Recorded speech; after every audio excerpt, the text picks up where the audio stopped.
Bueno, pues vamos a empezar. Bueno, pues mi nombre es Carlos Chicalote Castillo, soy médico psiquiatra, soy especialista en paidopsiquiatría y tengo más de 10 años en el tratamiento, en la investigación de los trastornos del neurodesarrollo, principalmente en la clínica donde trabajamos, que es Kailun Neurocenter. Pues nos dedicamos a dar tratamiento al trastorno por déficit de atención e hiperactividad y a lo que es el espectro autista. Pero bueno, el día de hoy les comentaré acerca de la farmacogenómica y el trastorno por déficit de atención e hiperactividad.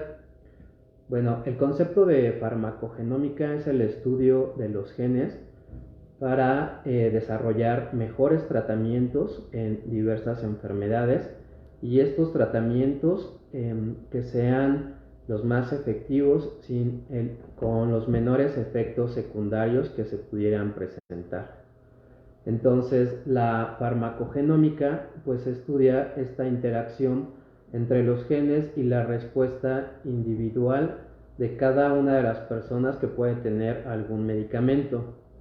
Esto es de importancia para el trastorno de déficit de atención, ya que, como ustedes saben, el trastorno por déficit de atención es un trastorno del neurodesarrollo que se presenta desde la infancia a través de la vida, puede ser hasta la vida adulta, y obviamente el tratamiento pues puede ser un tratamiento a largo plazo, o sea que dure muchos años.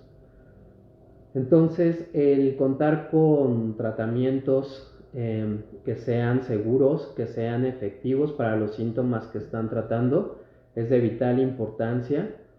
Por eso es que es importante este tema de la farmacogenómica. Bueno, quiero comenzar describiendo que cuando nosotros iniciamos un tratamiento farmacológico, lo hacemos de acuerdo a la respuesta que va presentando cada uno de los pacientes.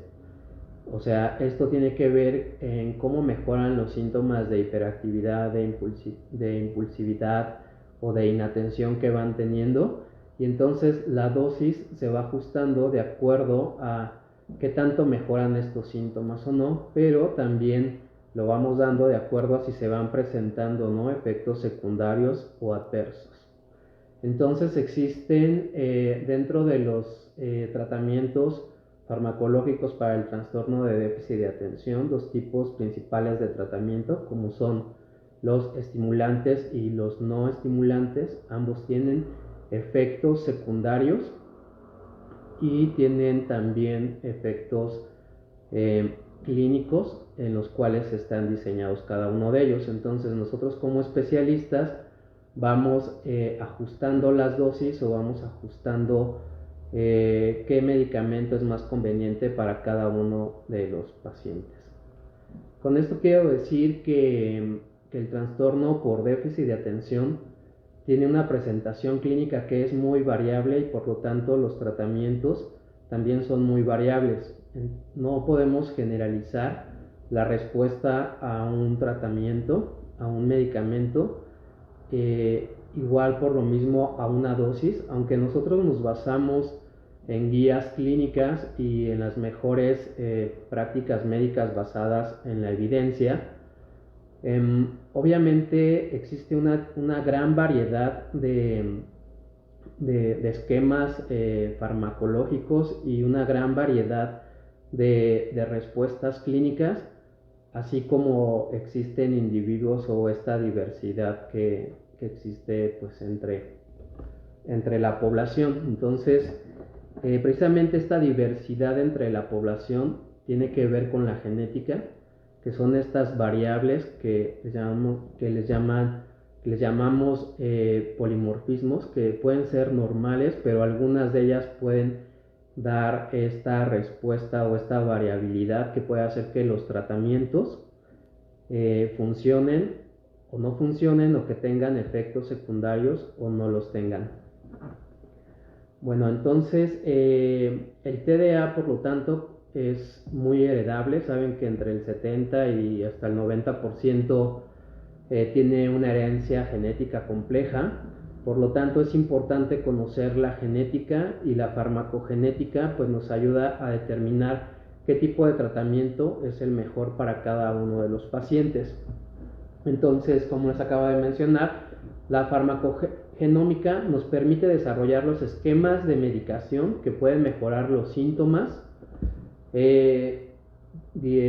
los efectos secundarios, también disminuirlos, y los efectos adversos, para que entonces el paciente pueda tener a largo plazo un buen apego.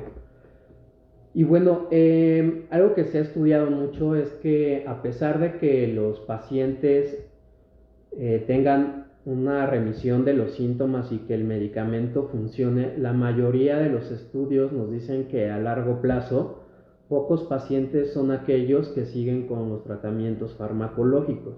Eso no quiere decir que no presenten los síntomas, sino que parece que los pacientes siguen teniendo los síntomas de desajuste social, de impulsividad, de hiperactividad y de impulsividad, pero a pesar de esto no siguen un apego a algún tratamiento farmacológico. Muchas veces esto se debe a que estos efectos secundarios que se puedan estar presentando en los pacientes, como pueden ser la irritabilidad, puede ser también los síntomas gastrointestinales como dolor de estómago, cefalea, o incluso un estado de disforia, o sea, de molestia, pues puede hacer que el paciente no sienta la confianza de volver a iniciar un tratamiento de nuevo para este tipo de trastornos. Entonces, pues lo que sucede es que muchas veces los pacientes son subtratados, en el sentido de que siguen con los síntomas ya que no tienen el tratamiento adecuado por estos efectos adversos secundarios que van teniendo, o pues no tienen los efectos terapéuticos que esperamos en cada uno de ellos. Y bueno, actualmente estos temas, como el que estamos tratando de farmacogenómica, pues se refiere acerca de lo que es la medicina de precisión, o sea, lo que es la medicina en conocer cada una de estas variantes genéticas y cómo influyen en el metabolismo de los tratamientos, principalmente en estimulantes o en medicamentos no estimulantes para el trastorno del TDA, y cómo se van tratando de acuerdo a la comorbilidad que vayan presentando. O sea, si presentan, además del trastorno de déficit de atención, otros síntomas como puede ser la epilepsia, como puede ser también la ansiedad, la depresión, los trastornos oposicionistas desafiantes, el consumo de sustancias y de dosis. Entonces, el conocer también toda esta diversidad de comorbilidades también nos permite ir viendo hacia dónde podemos iniciar un tratamiento en cada uno de los pacientes.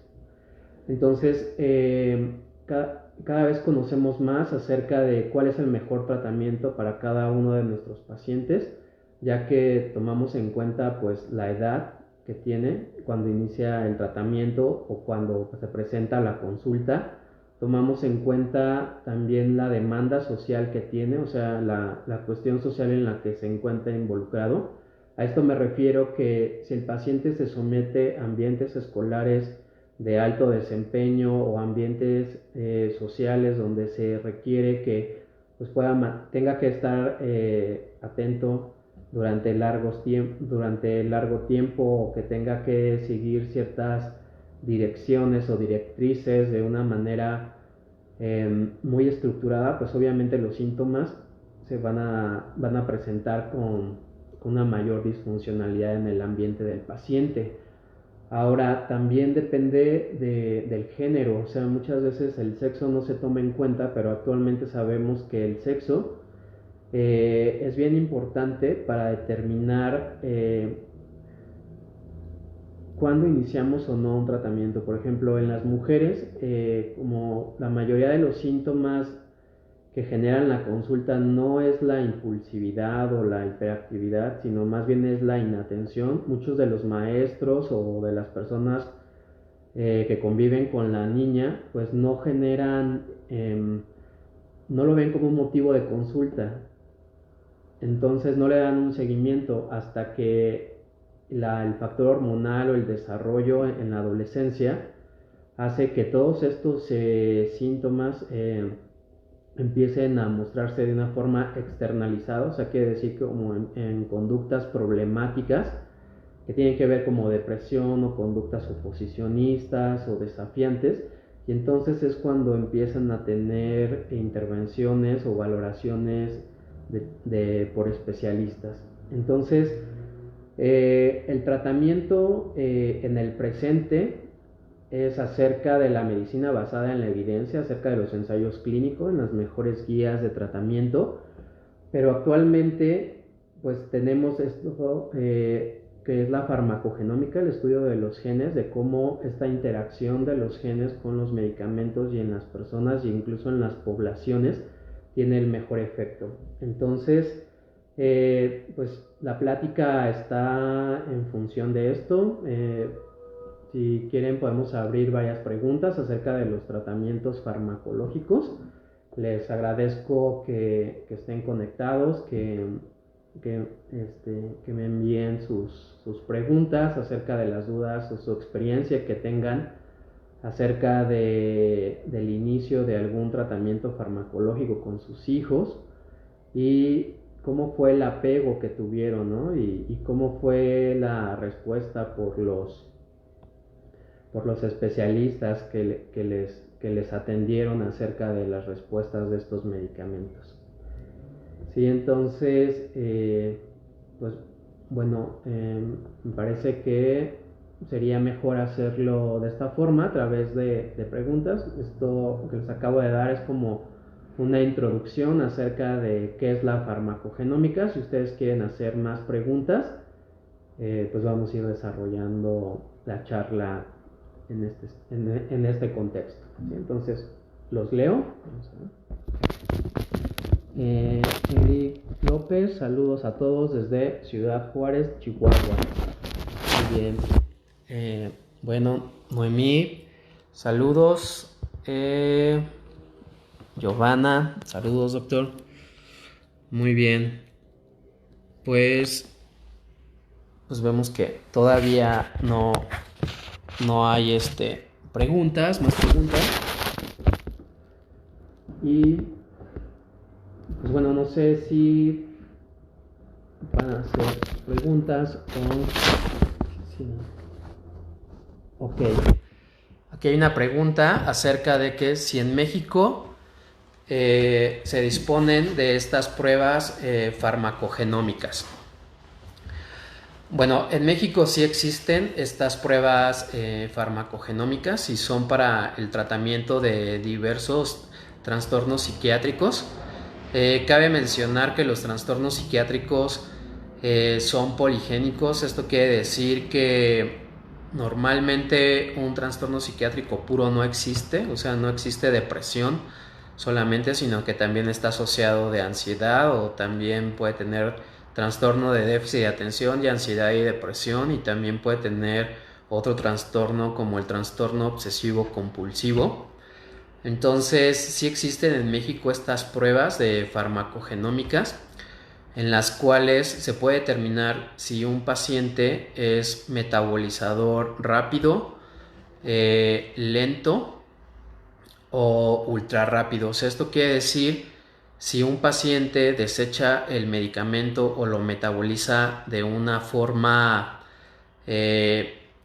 como la mayoría de las personas en donde se hizo el estudio, o lo hace de una forma más lenta, y esto, hacerlo más lento, significa que la dosis que está tomando pues puede elevarse porque disminuye la tasa de eliminación, y entonces pues en algún momento esta dosis que aparentemente se prescribe como la estándar pues podría llegar a ser tóxica porque no se puede metabolizar. Entonces en estos pacientes es conveniente ajustar la dosis, pero obviamente esto no lo sabemos pues porque estos estudios están hechos de manera poblacional, o sea, no en cada uno de los individuos. Entonces, una manera de tratar este problema es a través de estos estudios farmacogenómicos donde nos dan marcadores para saber si va a responder el paciente adecuadamente a un medicamento o puede incluso ser tóxico o no le va a funcionar, o la interacción entre varios medicamentos o varios tratamientos puede hacer que tenga efecto donde tenga sinergia, o sea que se potencialicen los efectos o que incluso se bloqueen los efectos. Entonces, todas estas interacciones entre los medicamentos se puede conocer a través de estos estudios de farmacogenómica. A veces el costo de de estos estudios pues son elevados para pues la mayoría de las personas. Estamos hablando entre 200 y $2,000, pero si vemos que este tratamiento lo van a seguir las personas por varios años y van a estar probando diferentes medicamentos, entonces haciendo la inversión o haciendo las cuentas acerca de cuánto tienen que invertir por estar probando los medicamentos para ver si funcionan o no, el costo pues generalmente es menor si se hace antes una prueba, y tomando en cuenta que el hecho de que presenten algún efecto adverso o secundario cuando se está iniciando un tratamiento, esto puede hacer que el paciente ya no se apegue al tratamiento por este antecedente del efecto secundario que tuvo. Entonces, cuando un paciente inicia un tratamiento y tiene un efecto secundario de inicio, ya no se apega a cualquier tipo de tratamiento farmacológico psiquiátrico, aunque sea diferente al que se le dio, precisamente porque la primera experiencia, como dicen, es la que cuenta, y entonces esa primera experiencia negativa hace que el paciente o su familia ya no intente acerca de otros tratamientos farmacológicos. Entonces ese costo pues es muy alto porque el paciente, aunque tome terapia, aunque esté en intervenciones psicosociales, la respuesta va a ser parcial y va a tener un tratamiento sesgado que obviamente va a estar causándole pues problemas para su funcionamiento y para el rendimiento que él podría dar. Entonces, si lo vemos como en ese costo, el costo es altísimo pues para el paciente que tiene necesidad de este tipo de tratamientos por los trastornos que presenta, pero que no se apega a un tratamiento porque en un inicio presentó algún efecto adverso o secundario. Entonces, este es el costo en los trastornos psiquiátricos, en los problemas, por ejemplo, del cáncer. Pues ahí se han hecho que también la farmacogenómica se hace para los tratamientos para el cáncer. El costo promedio de un tratamiento para el cáncer, en estar probando si un tratamiento es útil o no, puede ser aquí en México hasta de 400,000, 500,000 pesos por estar gastando en diversas terapias para ver si responde o no. Con un estudio de farmacogenómica que está en un promedio de 15,000 pesos, pues se hace un ahorro de 450,000 pesos para el tratamiento final, porque se sabe con más certeza a qué tratamiento le va a funcionar. Entonces, obviamente ahí el costo-beneficio entre conocer la respuesta o no a un medicamento en cada uno de los pacientes es determinante, y a veces las enfermedades psiquiátricas y como el cáncer o otro tipo pues no vienen separadas. Entonces también los tratamientos para el cáncer u otro tipo de tratamientos para enfermedades también interfieren con los tratamientos para los trastornos psiquiátricos en cualquier tipo de enfermedad. Entonces es muy común que nuestros pacientes con TDA pues tengan tratamientos para asma, que tengan tratamientos para alergia, que tengan tratamientos para otro tipo de padecimientos también crónicos. Y bueno, y también hay pacientes que tienen discapacidad o que tienen algún problema más severo, que obviamente los problemas médicos son mucho mayores, entonces son más sensibles a los efectos adversos de cualquier tipo de medicamentos. Entonces, este tipo de estudios pues están enfocados a no solamente a los tratamientos psiquiátricos, sino que a los tratamientos en general de cualquier enfermedad, de cualquier paciente que tenga algún trastorno psiquiátrico, con alguna enfermedad crónica que también requiera un tratamiento. Entonces, bueno, y eso se puede hacer aquí en México. Cada vez más, es muy fácil, es a través de un hisopo que se mete en los carrillos, se hace un raspado y se mete en una solución, y esa solución se mete en un tubo que contiene una solución donde se preserva el material genético para su estudio, y entonces se manda a analizar y al paciente se le entrega un reporte que se le manda a su correo, y al médico también, para que entonces el médico pues pueda tener diferentes alternativas de tratamiento farmacológicas y una guía de diferentes acciones que puede tener con el paciente dependiendo de qué medicamentos o qué padecimientos esté teniendo. Entonces, esta es la medicina actual en muchos países de desarrollo, pero en países como Latinoamérica o México, pues es para algunos nada más. O sea, es una realidad para pocas personas, aunque el beneficio para la población podría ser de forma generalizada el poder contar con estos estudios, ya que pues los gastos en salud pública pues se dan en función a que en el entendido de que todos los tratamientos funcionan para todos de la misma forma, y no es así. Entonces hay muchos tratamientos que se dan, por ejemplo, en el sector público, no los toman y los pacientes siguen recibiendo los medicamentos, y a veces esos medicamentos los cambian o a veces hasta los venden o no se los dan, pero los acumulan, y eso es un gasto para las instituciones porque precisamente tiene efectos secundarios, pero como tienen las citas muy retiradas con los especialistas, pues no existe esta oportunidad de poder ir viendo si les funcionó el medicamento, si hay que ajustar la dosis, si tenemos que dar otro tipo de intervención. Entonces, esto es muy importante porque cuando empezamos un tratamiento farmacológico en un paciente, hay que darle un seguimiento muy estrecho, precisamente para saber si el paciente puede ser, más bien si tiene esta predisposición a tener algún efecto adverso por su genética al medicamento, o que no tenga eficacia incluso del medicamento, que también es un efecto adverso. Entonces, esto solamente se logra a partir de estar en contacto con el paciente.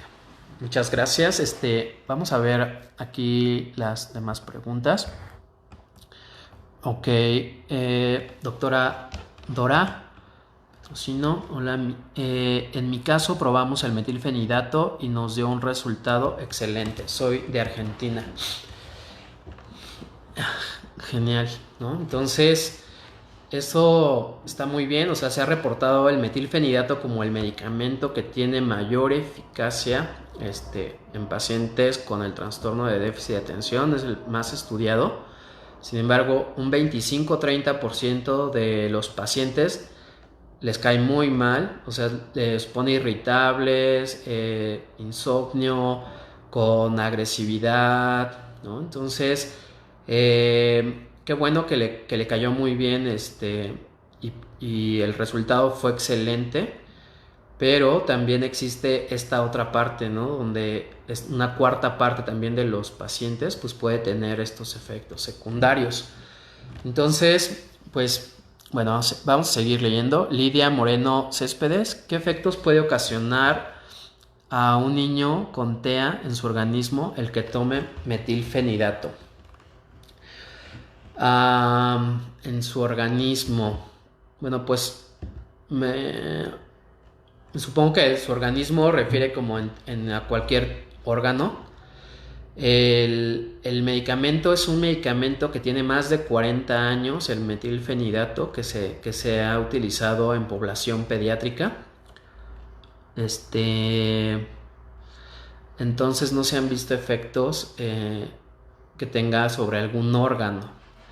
sí los tiene en el sentido de no tener un tratamiento integral. O sea, el hecho de que el paciente pueda tener autismo y tenga trastorno de déficit de atención y no se trate el déficit de atención y solamente se esté enfocado a tratar el autismo, el tratamiento para autismo no es eficaz. O sea, es como una mesa que le hace falta una pata y cojea. O sea, no termina de dar los resultados que esperaríamos. Entonces podría decir que el efecto que tiene pues es el no tratar el trastorno por déficit de atención, sería el hecho de que no se esté llevando adecuadamente el tratamiento de una forma integral.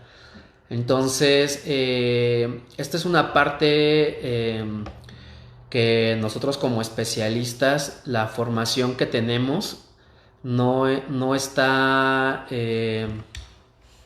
enfocada en toda esta medicina de precisión, en toda esta diversidad biológica, en toda esta diversidad fenotípica.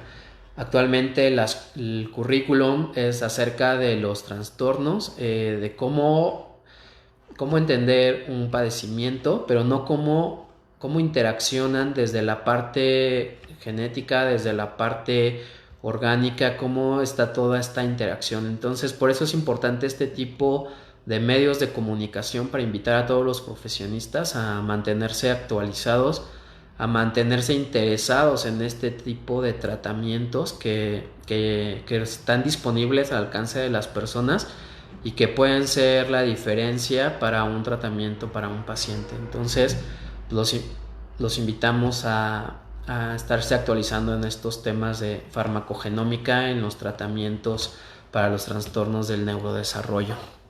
Vamos a seguir leyendo las preguntas.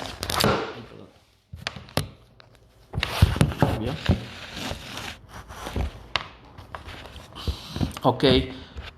Olivia Carranza Gutiérrez dice: el TDA, problemas de atención, requiere tratamiento. Ok. Me imagino que dice: el TDA leve con problemas de atención requiere tratamiento farmacológico. O sea, esto es como le digo, o sea, esto va a depender del contexto, de la edad del paciente, de qué requerimientos tenga a qué afrontar. Y obviamente si es en la casa, o sea, a lo mejor puede tener síntomas leves, porque los papás puede ser que también tengan TDA y lo vean como leves sus síntomas, pero a lo mejor en la escuela esos síntomas que ellos ven leve en la escuela son disfuncionales, y entonces ahí es cuando le pidan que inicie un tratamiento.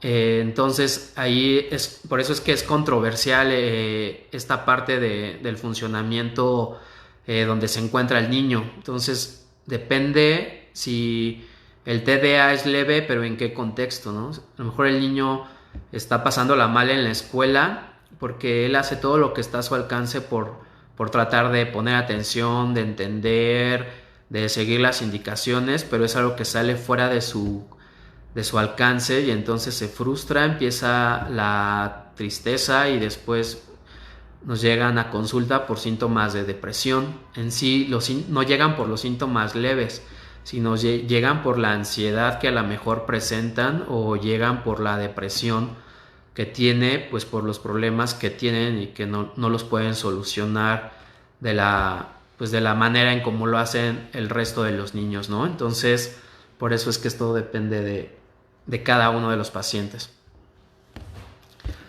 Ok, entonces, saludos desde Guatemala, Eric López. Si se le llegara a dar tratamiento de TDA a un niño y este no lo sea, ¿qué efectos tendría el tratamiento de ese niño? ¿Y cómo saber que fue mal diagnosticado o medicado? Muy buena pregunta. Incluso no hay un diagnóstico de tipo biológico para este tipo de trastornos del neurodesarrollo actualmente. Esto no quiere decir que no sean los síntomas secundarios a afectaciones neuropsiquiátricas. Sin embargo, con las herramientas que disponemos actualmente de gabinete o de diagnóstico, no podemos hacer un diagnóstico. El diagnóstico se hace a partir del funcionamiento que tiene el paciente. Depende de la edad, depende de qué tanto le está afectando en su desarrollo y depende obviamente de cuándo inicia con los síntomas. Hablamos de un trastorno del neurodesarrollo cuando se presenta en los primeros 3 años de vida y este es continuo, o sea que va afectando el desarrollo de los niños. Puede ser que la inatención, que es uno de los síntomas del trastorno de déficit de atención, se dé por un episodio depresivo de ansiedad y que entonces se pueda confundir con trastorno de déficit de atención. Pero en general la misma depresión te puede ocasionar inatención. Entonces por eso es importante conocer la historia del neurodesarrollo para poder hacer un diagnóstico y poder determinar si estamos ante un estilo cognitivo con estas características, con déficit en la planeación, en la impulsividad, en la hiperactividad, o si solamente es un síntoma asociado a otro tipo de padecimiento psiquiátrico, ¿no? Entonces, darle un tratamiento. Yo creo que si va un especialista de neurodesarrollo, un paidopsiquiatra, pues él puede determinar si es ansiedad o depresión o si es TDA, ¿no? Entonces es importante también conocer con quién atendemos o con quién no. A lo mejor si el niño tiene un problema neurológico, una epilepsia, más el TDA, pues a lo mejor lo indicado es que lo trate el neuropediatra, pero si tiene algún síntoma de inatención o impulsividad, lo ideal sería que lo trate el paidopsiquiatra. Ok, seguimos con Eri López. ¿Cómo diferenciar un psiquiatra en la consulta donde ya iniciará la medicación entre un niño con TDA y un niño que se fuga en base a un contexto con factores que están influenciados por dicha conducta? Ok, era lo que comentamos. Lo que hacemos nosotros es medir el nivel de funcionamiento, de adaptación de cada una de las personas de acuerdo a su edad, ¿no? Entonces sabemos que hay una amplia variabilidad en cuanto al desarrollo. O sea, hay niños que a lo mejor tardan más en hablar, como dicen, o hablan más rápido, pero sabemos que si no lo hacen dentro de los primeros 2 años o de los primeros 3 años, ese ya es un factor de riesgo. Y si aparte de que no habla o que no tiene esta fluidez, no tiene un interés social por mostrar sus intereses o sus disfrutes, entonces ese es otro factor, ¿no? Pero si aparte de esto tiene pues problemas del sueño, problemas digestivos, o es muy irritable, o tiene unas rabietas que son de mayor intensidad de frecuencia que cualquiera, entonces ya tenemos 3 factores. Entonces la suma de todos estos factores que van afectando la conducta o el desarrollo es lo que nos va marcando la pauta de cuándo iniciar o no un tratamiento farmacológico. Entonces hay muchos niños con una alta inteligencia que compensan adecuadamente los síntomas de TDA, a lo mejor hasta que llegan a un nivel social donde se requiere una atención que sobrepasa lo que ellos pueden tener, y entonces es ahí donde empieza la frustración, la ansiedad, y a lo mejor se presentan a consulta por ansiedad o por un consumo de sustancias más que por el trastorno de déficit de atención. Entonces, por eso es de que, pero en niños escolares lo hacemos a través del funcionamiento que está teniendo y qué tantos otros diagnósticos asociados está teniendo para saber si iniciamos o no un tratamiento. Ok, Giovanna, gracias. Ana Cerejino, buenas noches. Mi hijo tomaba Aradix, pero a consecuencia del Guillain-Barré que tuvo, ya lo dejó. Mi preocupación es si esto puede agudizar el TDA durante el tiempo que no tome el Aradix. Tengo problema en el sueño y toma ahora melatonina. ya no se le hace casi nada, no duerme muy tarde y está muy ansioso, él aún no camina.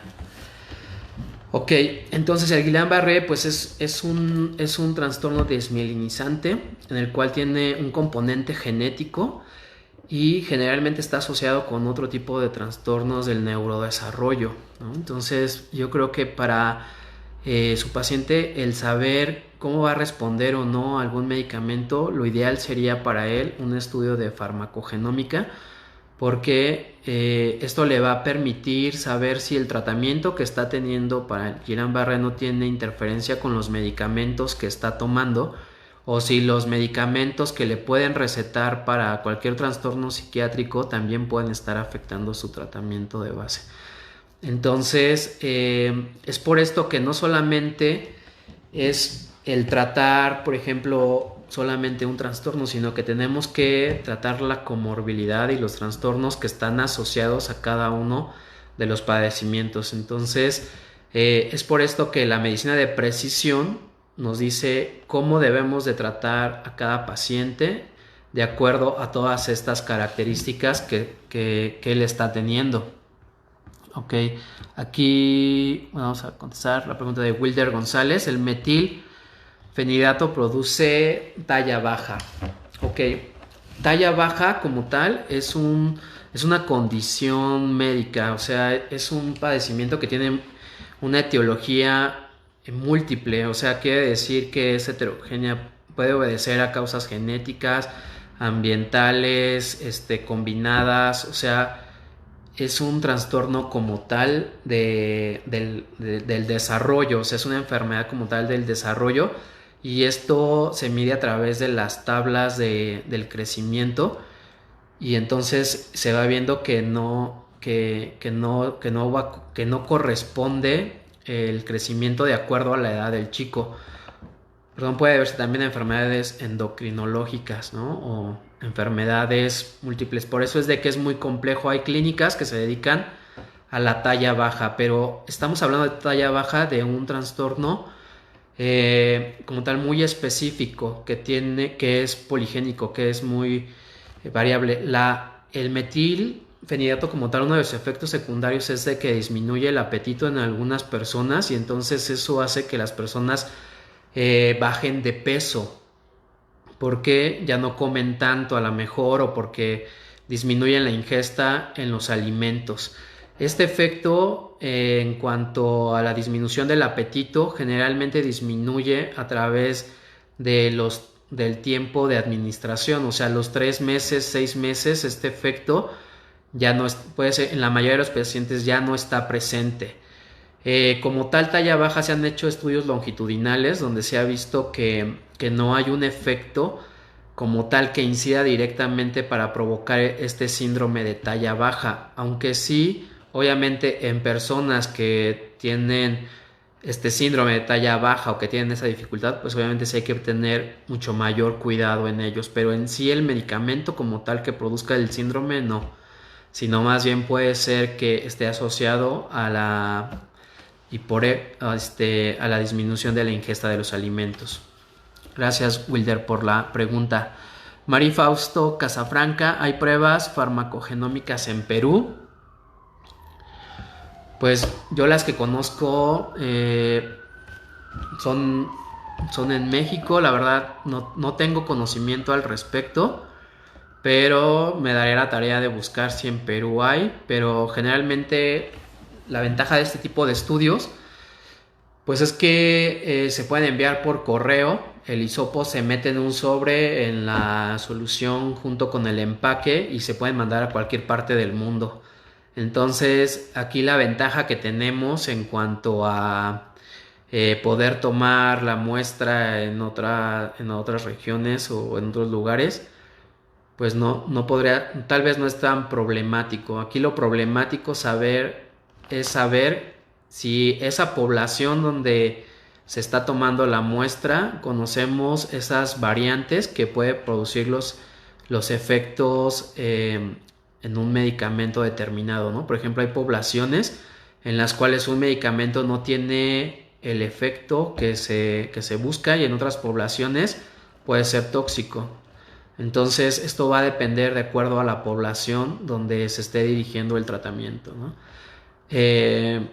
Un ejemplo son las pruebas para los tratamientos para el cáncer. Hay hasta el 25% de los pacientes que no responden al tratamiento, ¿no? Para las terapias para el cáncer, y hay poblaciones de respuesta hasta el 70-80%. Entonces toda esta variabilidad también depende de la población. Por eso es que se hacen estudios poblacionales, genética, para saber cómo como población se responde a tal medicamento. Eso es lo que estudia la farmacogenómica.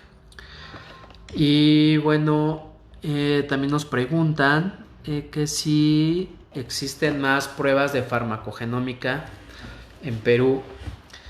Pues bueno, yo creo que sí, ahora con el coronavirus, pues ahora nos damos cuenta y podemos ver esta variabilidad, ¿no? Por ejemplo, hay personas que, aunque se infecten, no presentan el COVID, que es la enfermedad, pero sí hay personas que se enferman y que incluso son muy vulnerables y pueden fallecer. Entonces, ya se está conociendo cómo cada grupo poblacional tiene cierta vulnerabilidad, y esto solamente se sabe a través de la genética, a través de todas estas variables, de cómo influyen a nivel molecular, en cómo influyen en cada uno de los individuos. Entonces, pues bueno, esto es la medicina actual, es la medicina del futuro. Para nosotros, para las poblaciones, pero esto ya se lleva a cabo en varios países, ¿no? Entonces, los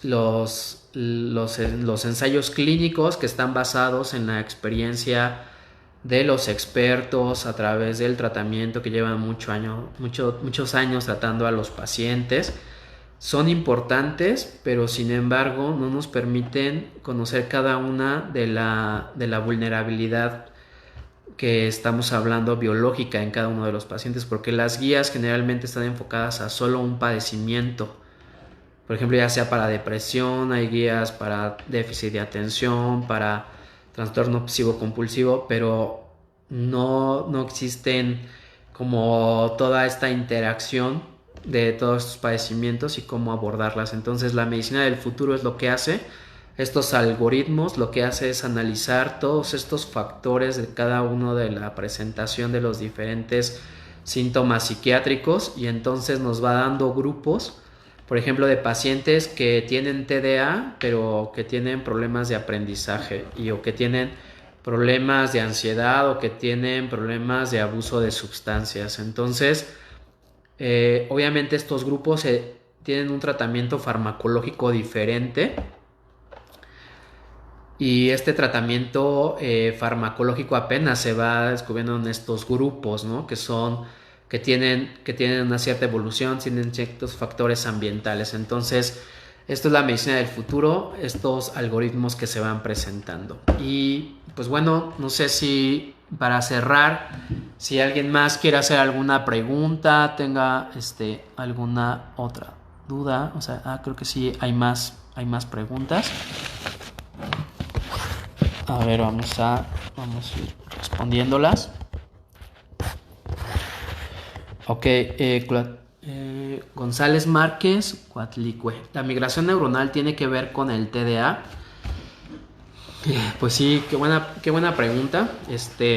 De hecho, los nuevos estudios o las investigaciones que se han hecho en los estudios de imagen, se han visto que diferentes grupos, por ejemplo, de edad, de coeficiente intelectual y de características clínicas, están asociadas con la migración neuronal. Entonces, la migración neuronal tiene que ver con diferentes áreas del cerebro que tienen diferentes funciones, y cómo estas funciones, pues al final de cuentas, se traducen en un síntoma clínico o en una respuesta a algún tratamiento. Entonces, todo esto está dirigido por los genes, está dirigido por mecanismos regulatorios de tipo inhibitorio y excitatorios durante la embriogénesis, o sea, durante el embarazo. y por eso es importante dar una intervención temprana en los primeros años de vida, porque todavía a esta edad el cerebro es muy moldeable, y aunque su niño tenga un problema del desarrollo en la comunicación, en el lenguaje o en cualquier déficit, se puede dar un tratamiento específico que, si funciona el cerebro al verse sometido a este tipo de presión, desarrolla estos mecanismos para hacer frente, pero solamente en la infancia. Ya en la adolescencia sí lo hace, pero no de la misma manera. Entonces, por eso es importante el intervenir en edades muy tempranas, y esto se encarga los trastornos del neurodesarrollo, ¿no? Que podamos tomar conciencia de que lo que ustedes invierten, cada peso invertido en los primeros años de la vida de sus hijos, pues eso lo va a ser un retorno de su inversión para toda su vida, ¿no? En cuanto más temprano sea y efectivo el tratamiento en cada uno de sus hijos. Y es debido precisamente a esto, ¿no? Que conocemos que aunque los genes están ahí marcando cómo se da esta migración, el ambiente también influye para que puedan tener otro ritmo y puedan manifestarse de otra forma. Entonces, pues bueno, no todo está dicho, ¿no? Hay que dar oportunidad. Dana Ferrera, buenas noches, mi hijo toma risperidona, tiene 5 años, hace 2 meses de tratamiento aumentó 9 kilos, debo de suspenderlo. Generalmente el tratamiento con risperidona aumenta de 1 a 2 kilos de peso, pero 9 kilogramos ya es demasiado. O tiene la dosis muy alta y eso le da mucho apetito, que es un efecto secundario, o tiene ansiedad, o sea, el chico tiene ansiedad y entonces esa ansiedad hace que coma 2, o son las dos cosas, o tiene también algún problema endocrino, Dana. Entonces yo te sugeriría que busques un cambio del tratamiento, o que una valoración, porque cuando las personas tienen sobrepeso o obesidad por mucho tiempo, su corazón está sobrecargado y empiezan a tener problemas cardiovasculares. Entonces es por eso que vemos que adultos jóvenes que han tenido obesidad desde la infancia son vulnerables actualmente, como personas de más de 60, 70 años, ¿no? Precisamente porque la obesidad genera una sobrecarga en el cuerpo, en el corazón, en todos los órganos desde hace mucho tiempo. Entonces la obesidad es un problema crónico que pone en vulnerabilidad muchos órganos. Entonces creo que algo está pasando con tu niño de 5 años, ¿no? Que subió tanto de peso. Ok, vamos a seguir con los comentarios. Nos quedan unos 15 minutos. Ok.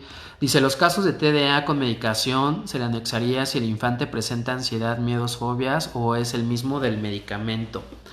Eric López, qué buena pregunta. Algunos efectos adversos del medicamento es tener ansiedad.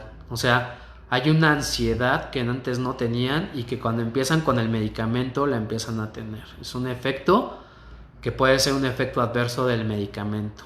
Entonces, pero también hay que saber distinguir cuando tienen un trastorno de ansiedad y tienen aparte el trastorno de déficit de atención, ¿no? Entonces, por eso es importante que vayan a la consulta con el especialista. Él les puede decir si es ansiedad o es un efecto secundario del medicamento. Susana Yata de Quispe, sé qué opina de la medicación con risperidona. A mi hijo lo han medicado, eso ya más de 1 año, y ya veo problemas en el sueño muy profundo en la noche que no me permite tener el control de esfínteres. Una pregunta.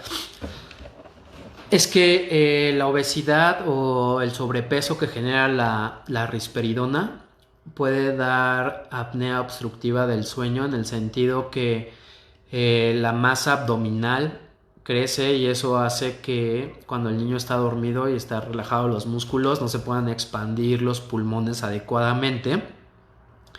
Al no expandirse adecuadamente los pulmones durante el sueño, el niño se despierta frecuentemente porque el cuerpo detecta que hay una disminución en la saturación de oxígeno y entonces la calidad del sueño disminuye. Esto de forma crónica es un estrés metabólico para todo el cuerpo y genera sobrepeso, genera problemas metabólicos, genera problemas de mucho tipo. Entonces, el hecho de tener, la risperidona es un factor agregado, pero más que nada aquí hablamos de la obesidad que puede estar presentando, que le puede estar generando una apnea, que es un padecimiento médico del sueño que está asociado con la hiperactividad. Incluso muchos niños antes de los 6 años los opera el otorrino porque tiene las amígdalas muy grandes y entonces al operarlos pues tiene mayor entrada de oxígeno y eso hace que mejoren los síntomas de la hiperactividad. El problema es que si con eso no es suficiente o el niño se somete a una cirugía cuando a lo mejor lo que tenía que hacer es bajar de peso, ¿no? En lugar de estarlo operando, porque eso es someterlo a un riesgo, ¿no? Entonces ahí pues es controversial toda esta cuestión del tratamiento. Karina Salazar Moya, buenas noches. ¿Qué vitamina recomienda para el apetito de mi hijo? Toma metilfenidato de 10. Bien, hay suplementos alimenticios, se recomienda colaciones, que si no tiene hambre, pero que siempre cada 4 o 3 horas tenga una barrita o darle vitaminas del complejo B para aumentar su apetito.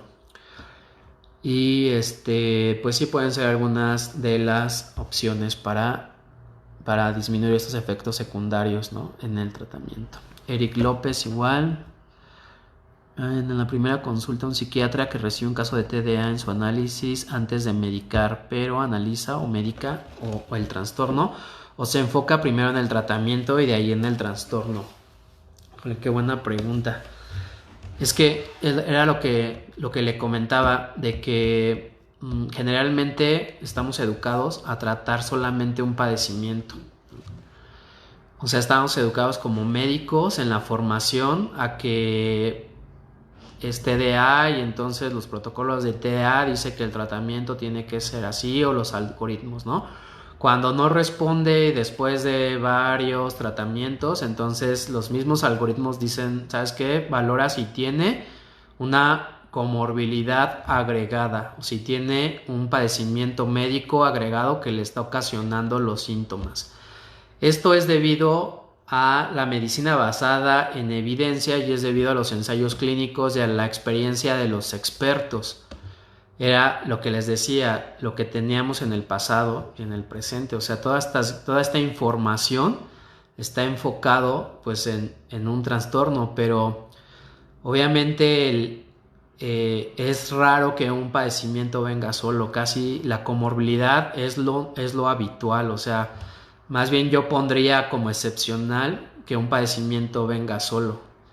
Entonces yo generalmente estudio el desarrollo, estudio el nivel de adaptación, de funcionamiento y veo qué comorbilidades existen, qué antecedentes médicos tiene, qué antecedentes familiares tiene también, porque como les acabo de comentar, todo esto tiene un factor heredable que es hasta del 70-90% y ya después de eso pues ya determino qué tipo de tratamiento, ¿no? Aunque tenga TDA, pero a lo mejor el TDA es lo de menos.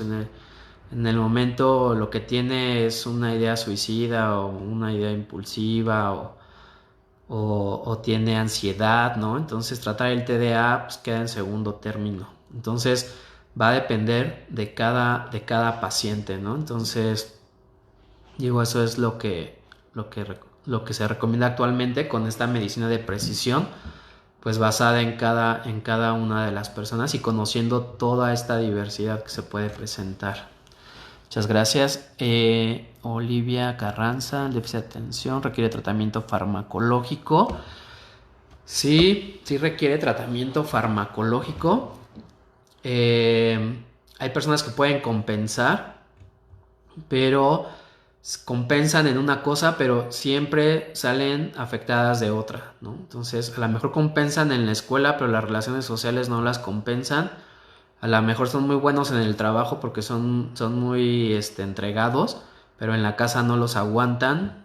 Entonces, obviamente hay costos que pagar, ¿no? Entonces, lo mejor sería que pues tengan un tratamiento completo y estén bien en varias áreas de su vida, en todas las áreas de su vida, ¿verdad? ¿Hasta qué edad es buena? Me imagino que el tratamiento, pues a cualquier edad. O sea, hay hasta personas de la vida adulta que empiezan el tratamiento, que no sabían que tienen TDA y empiezan con el tratamiento y los habían tratado antes con otro tipo de diagnósticos. Entonces, cualquier edad es buena para el tratamiento. ¿Hasta qué edad es bueno y para qué darles estimulación y que tengan una mejor vida?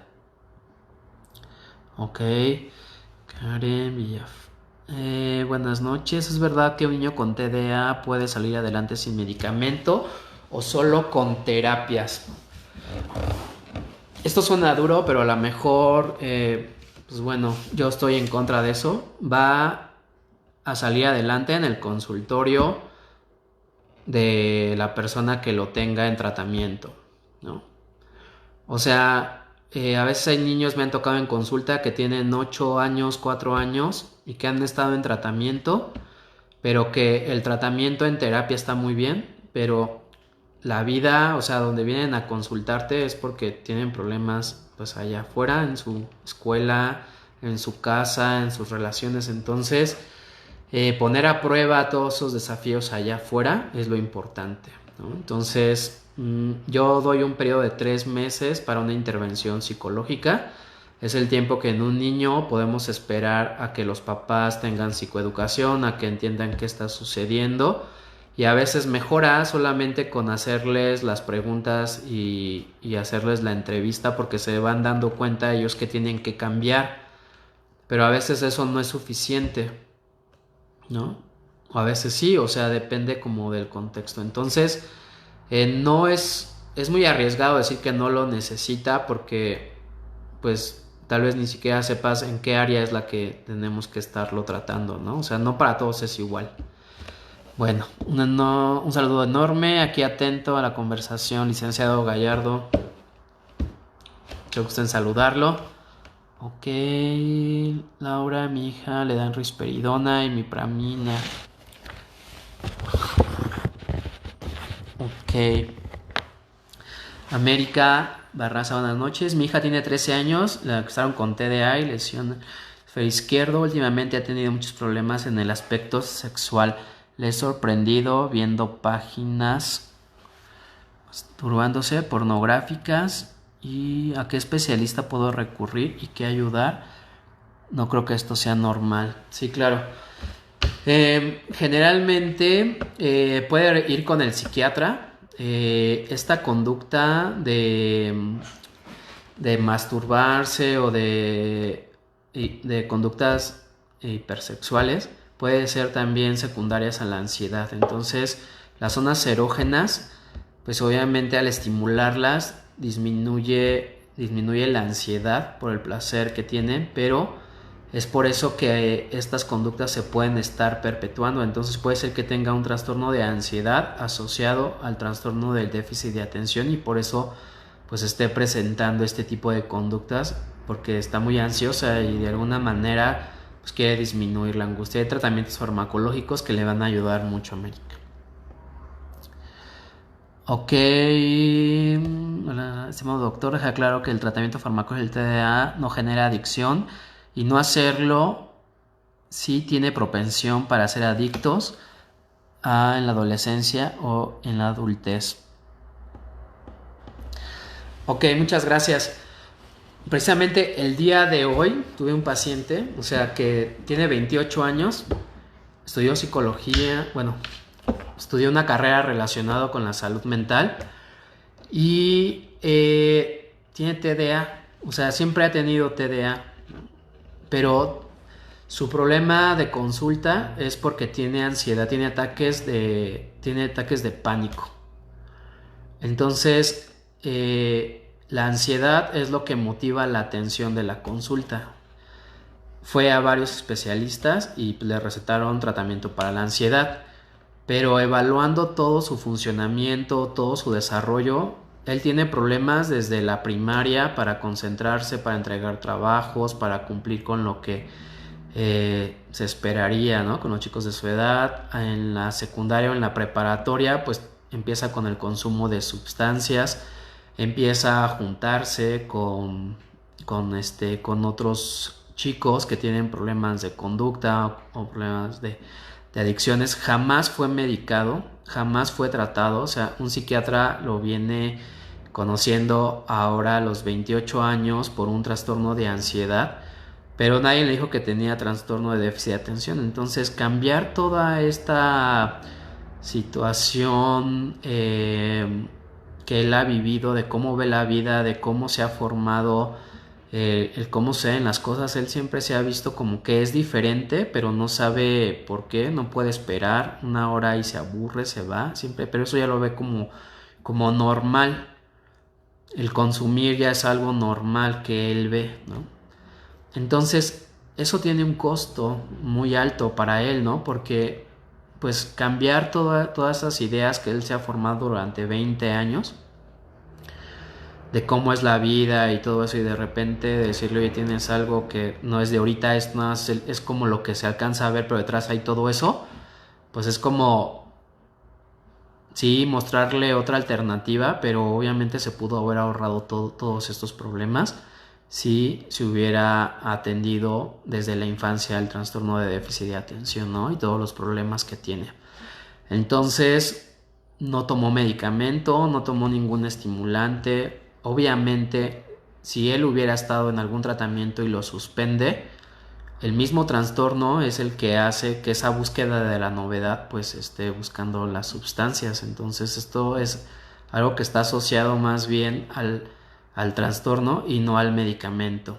Entonces, los medicamentos para el TDA no generan adicción, incluso disminuyen la adicción, eso quiero dejarlo muy claro. Evitan que el paciente se afecte su autoestima y por lo tanto tenga mayor predisposición al consumo de sustancias porque se siente más integrado.